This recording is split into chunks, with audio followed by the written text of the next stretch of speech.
শহীদ president Ziaur রহমানের বেয়াই অর্থাৎ তারেক রহমানের শ্বশুর জোবাইদা রহমানের বাবা রিয়ার অ্যাডমিরাল মাহবুব আলী খান নিজেও জিয়ার আদর্শে বিশ্বাসী ছিলেন।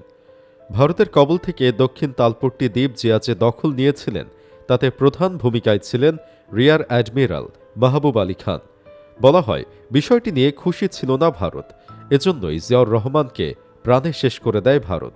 এমনকি কেউ কেউ বলেন তারেক রহমানের শ্বশুর মাহবুব আলী খানের মৃত্যুর পেছনেও হাত ছিল ভারতের। চলুন বিস্তারিত জেনে নেওয়া যাক কেমন ব্যক্তি ছিলেন মাহবুব আলী খান এবং কিভাবে তার মৃত্যু হয়েছিল। রিয়ার অ্যাডমিরাল মাহবুব আলী খান ১৯৭১ সালের মুক্তিযুদ্ধ চলাকালে সহ্য করেছেন পাকিস্তান সরকারের গৃহবন্দিত্বের খড়গ, ভাতাভোগ বা আয়েশি জীবনকে তুচ্ছ করে অটল থেকেছেন স্বাধীন স্বদেশে নিঃশ্বাস নেওয়ার দীপ্ত শপথে। মাহবুব আলী খানের দেশপ্রেম ছিল প্রশ্নাতীত। দেশের অখণ্ডতা ও সার্বভৌমত্ব রক্ষায় ইঞ্চি পর্যন্ত ছাড় দেননি তিনি। দেশের সমুদ্রসীমা রক্ষা, সমুদ্রে জেগে ওঠা দক্ষিণ তালপট্টি দ্বীপকে বাংলাদেশের সম্পদ হিসেবে আগলে রাখা, ভারত দ্বীপটি দখল করে নিলে তাদের হাত থেকে যুদ্ধ করে আবার ফিরিয়ে আনা তার নিখাদ দেশপ্রেমের জ্বলন্ত উদাহরণ। মানুষের দোরগোড়ায় প্রশাসনকে নিয়ে যেতে তিনিই প্রথম উপজেলা পদ্ধতির চালুর পরিকল্পনা করেন। স্বাধীনতা উত্তর বাংলাদেশ গঠনে মাহবুব আলী খানের শ্রম ঘামের সাক্ষী এই জনপদ। রিয়ার অ্যাডমিরাল মাহবুব আলী খানের জন্ম ১৯৩৪ সালের ৩ নভেম্বর সিলেটের বেরাহিমপুরের সম্ভ্রান্ত ও বিখ্যাত মুসলিম পরিবারে। ১৯৫৫ সালে ২১ বছর বয়সে বৈবাহিক বন্ধনে আবদ্ধ হন সৈয়দা ইকবাল মান্দ বানুর সাথে। দুই কন্যা সন্তানের জনক মাহবুব আলী খান, শাহিনা খান জামান এবং ডাক্তার জোবাইদা রহমান। শাহিনা খান জামান ঢাকা বিশ্ববিদ্যালয়ের আন্তর্জাতিক সম্পর্ক বিষয়ে উচ্চতর ডিগ্রি অর্জন করেছেন। কনিষ্ঠা কন্যা জোবাইদা রহমান ঢাকা মেডিকেল কলেজ থেকে চিকিৎসা শাস্ত্রে ডিগ্রি লাভ করেন। যুক্তরাজ্যের বিখ্যাত সোয়াস থেকে তিনি প্রিভেন্টিভ কার্ডিওলজি থেকে এমএসসি ডিগ্রি অর্জন করেন। এতে বিশ্বের ৫২টি দেশের শিক্ষার্থীদের মধ্যে অর্জন করেন প্রথম স্থান। বিমান বাহিনীর অবসরপ্রাপ্ত এয়ার কমোডর সৈয়দ শফিউজ্জামান মাহবুব আলী খানের জ্যেষ্ঠ জামাতা। আর শহীদ প্রেসিডেন্ট জিয়াউর রহমান ও সাবেক প্রধানমন্ত্রী বেগম খালেদা জিয়ার বড় পুত্র বিএনপির ভারপ্রাপ্ত চেয়ারম্যান তারেক রহমান মাহবুব আলী খানের কনিষ্ঠ জামাতা। মাহবুব আলী খানের একমাত্র নাতনি ব্যারিস্টার জাইমা রহমান। ১৯৫২ সালে পাকিস্তান নৌবাহিনীতে যোগ দেন মাহবুব আলী খান। ক্যাডেট হিসেবে প্রশিক্ষণ লাভ করেন কুয়েটার সম্মিলিত বাহিনীর স্কুল থেকে। যুক্তরাজ্যের ডার্ম উইথ রয়্যাল নেভাল কলেজ থেকে গ্র্যাজুয়েশন করেন। ১৯৫৪ সালে ব্রিটিশ বিমান বাহিনীর রণতরী ট্রাম্পে প্রশিক্ষণ নেন। ১৯৫৬ সালের মে মাসে স্থায়ী কমিশন লাভ করেন। ১৯৬৩ সালে কৃতি অফিসার হিসেবে যুক্তরাজ্যে রানী এলিজাবেথ কর্তৃক পুরস্কৃত হন। একই বছর যুক্তরাজ্যে ভূমি থেকে টর্পেডো ও অ্যান্টি সাবমেরিন ওয়ারফেয়ার অফিসার হিসেবে উত্তীর্ণ হন এবং পাকিস্তান নেভাল স্টাফ কলেজ থেকে গ্র্যাজুয়েশন করেন। এর আগে ১৯৬০ সালে পিএনএস তুগরিলের গানারি অফিসার হন। পরে ১৯৬৪ সালে পিএনএস টিপু সুলতানের টর্পেডো ও অ্যান্টি সাবমেরিন অফিসার হন। ১৯৭০ সালে পিএনএস হিমালয়ে টর্পেডো ও অ্যান্টি সাবমেরিন স্কুলের অফিসার ইনচার্জ ও করাচিতে সি ওয়ার্ড ডিফেন্স অফিসারের দায়িত্ব পালন করেন। স্বাধীনতা যুদ্ধের আগে স্ত্রী ও কন্যাসহ মাহবুব আলী খান পশ্চিম পাকিস্তানে চাকরিরত ছিলেন। যুদ্ধকালীন সময়ে পরিবারসহ তিনি গৃহবন্দী হন। ৩ বছর বন্দী থাকার পর ১৯৭৩ সালে স্ত্রী ও কন্যাসহ আফগানিস্তান ও ভারত হয়ে বাংলাদেশে পৌঁছেন। ১৯৭৪ সালে নৌসদর দপ্তরে পার্সোনাল বিভাগের পরিচালক পদে নিয়োগ পান। ১৯৭৬ সালের ফেব্রুয়ারি মাসে তিনি নৌবাহিনীর সহকারী স্টাফ প্রধান হিসেবে নিযুক্ত হন। ১৯৭৬ সালের ডিসেম্বরে রয়্যাল নেভি কর্তৃক হস্তান্তরিত বাংলাদেশ নৌবাহিনীর প্রথম রণতরী বিএনএস ওমর ফারুকের অধিনায়ক হন। রণতরীটি নিয়ে আলজেরিয়া, যুগোস্লাভিয়া, মিশর, সৌদি আরব এবং শ্রীলঙ্কার বন্দরগুলোতে শুভেচ্ছা সফর করেন। ১৯৭৯ সালের ৪ নভেম্বর তিনি নৌবাহিনীর প্রধান নিযুক্ত হন এবং ১৯৮০ সালের ১ জানুয়ারি রিয়ার অ্যাডমিরাল হিসেবে অভিষিক্ত হন। স্বাধীনতা যুদ্ধের পর বাংলাদেশ নৌবাহিনীকে বিশ্বমানের আধুনিক ও যুগোপযোগী করতে তিনি কঠোর পরিশ্রম করেন। নৌবাহিনীর আইন প্রণয়ন করেছেন তিনি। দেশের সমুদ্রসীমা রক্ষা, সমুদ্রে জেগে ওঠা দ্বীপসহ দক্ষিণ তালপট্টি দ্বীপের দখল রক্ষা, জলদস্যু দমন, সুন্দরবনের নিরাপত্তায় নৌবাহিনীকে সচেষ্ট করতে বিশেষ ভূমিকা রাখেন। তিনি সরকারের সশস্ত্র বাহিনীর বেতন ও পেনশন কমিটির চেয়ারম্যান ছিলেন। এছাড়া দেশের প্রশাসনিক পুনর্গঠনে জাতীয় বাস্তবায়ন পরিষদের চেয়ারম্যানও ছিলেন। ১৯৮২ সালে দেশে সামরিক আইন জারি হলে অ্যাডমিরাল মাহবুব আলী খান উপপ্রধান সামরিক আইন প্রশাসক নিযুক্ত হন। এ সময় তাকে যোগাযোগ মন্ত্রণালয়ের উপদেষ্টা করা হয়। ১৯৮২ সালের ১০ জুলাই থেকে ১৯৮৪ সালের ১ জুন পর্যন্ত তিনি যোগাযোগ মন্ত্রণালয়ের মন্ত্রী হিসেবে দায়িত্ব পালন করেন।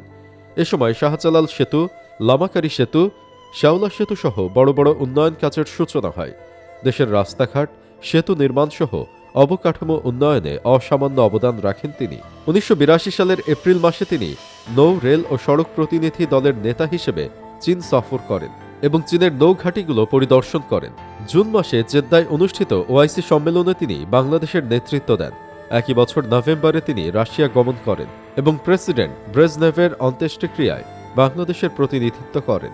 ডিসেম্বরে জামাইকায় অনুষ্ঠিত সমুদ্র আইন বিষয়ক সম্মেলনে তিনি বাংলাদেশের নেতৃত্ব দেন ও কনভেনশন অন অফ সি কনফারেন্সে বাংলাদেশের পক্ষে স্বাক্ষর করেন। ১৯৮৩ সালের মার্চে ব্যাংককে অনুষ্ঠিত রেলওয়ে মন্ত্রী পর্যায়ে বৈঠকে তিনি বাংলাদেশের প্রতিনিধিত্ব করেন। জুলাই মাসে তিনি কোরিয়া সফরে বাংলাদেশ প্রতিনিধি দলের নেতৃত্ব দেন। ১৯৮৪ সালের ৩০ মার্চ তিনি গিনির প্রেসিডেন্ট আহমদ সেকুতুরের শেষকৃত্যে বাংলাদেশের প্রতিনিধিত্ব করেন। শহীদ প্রেসিডেন্ট জিয়াউর রহমানের সঙ্গে মাহবুব আলী খানের সম্পর্ক ছিল অত্যন্ত ঘনিষ্ঠ। ১৯৭৫ সালের পরে জিয়াউর রহমান সরকারের সময় নৌবাহিনী প্রধানের দায়িত্ব পালনের পাশাপাশি তিনি তৎকালীন সরকারের যোগাযোগ উপদেষ্টা ছিলেন।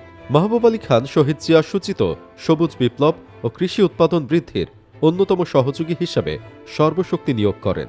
সৎ ও অভিজ্ঞ মাহবুব আলী খানকে পরবর্তী সরকার বাংলাদেশের যোগাযোগ ও কৃষি মন্ত্রণালয়ের দায়িত্ব প্রদান করে।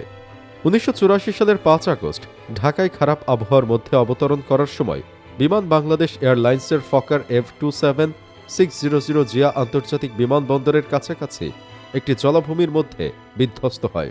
সে ঘটনায় মোট ৪৯ জন যাত্রী মারা যায়। রিয়ার অ্যাডমিরাল মাহবুব আলী খান তাৎক্ষণিক ছুটে যান দুর্ঘটনাস্থলে। সেখানে হঠাৎ হৃদরোগে আক্রান্ত হলে তাকে স্থানান্তর করা হয় সম্মিলিত সামরিক হাসপাতালে। পরে তার মৃত্যু হয়। মাত্র ৪৯ বছর বয়সে এই প্রতিভাবান ও দেশপ্রেমিক সামরিক কর্মকর্তার মৃত্যু দেশ জুড়ে শোকের ছায়া ফেলে। তবে সেই শোকের আড়ালে শুরু হয় আরেকটি গল্প, নীরব কিন্তু গভীর সন্দেহের গল্প। মাহবুব আলী খানের মৃত্যু অনেকের কাছেই ছিল অস্বাভাবিক। সামরিক ও বেসামরিক প্রশাসনের অভ্যন্তরে একটি অংশ বিশ্বাস করত তিনি স্বাভাবিকভাবে মারা যাননি। তার মৃতদেহ দেখে যারা সেদিন উপস্থিত ছিলেন তারা প্রকাশ্যে না বললেও নীরবে জানিয়েছিলেন চেহারার অবস্থা এবং মৃত্যুর প্রেক্ষাপট মিলিয়ে এটি হৃদরোগ নয়, বরং পরিকল্পিত হত্যার মতোই মনে হয়েছে। এমন পরিস্থিতিতে একটি সরকারি তদন্ত কমিটি গঠিত হলেও সেই কমিটি আর কোনোদিন রিপোর্ট প্রকাশ করেনি।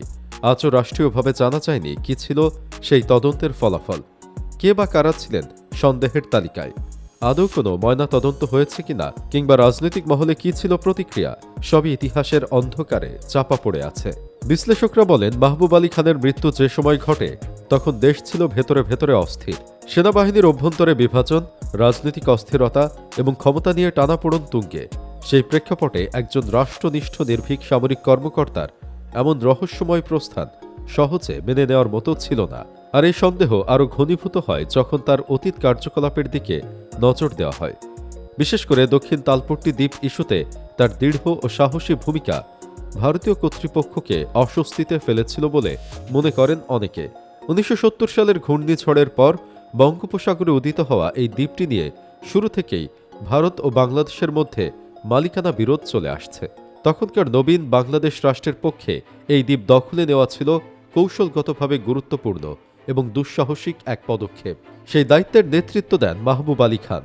নৌবাহিনী প্রধান হিসেবে তিনি সরাসরি নেতৃত্ব দিয়ে দক্ষিণ তালপট্টি দ্বীপে বাংলাদেশের পতাকা উড়াতে সক্ষম হন এবং সেখানে সাময়িকভাবে অবস্থানও গড়ে তোলা হয়।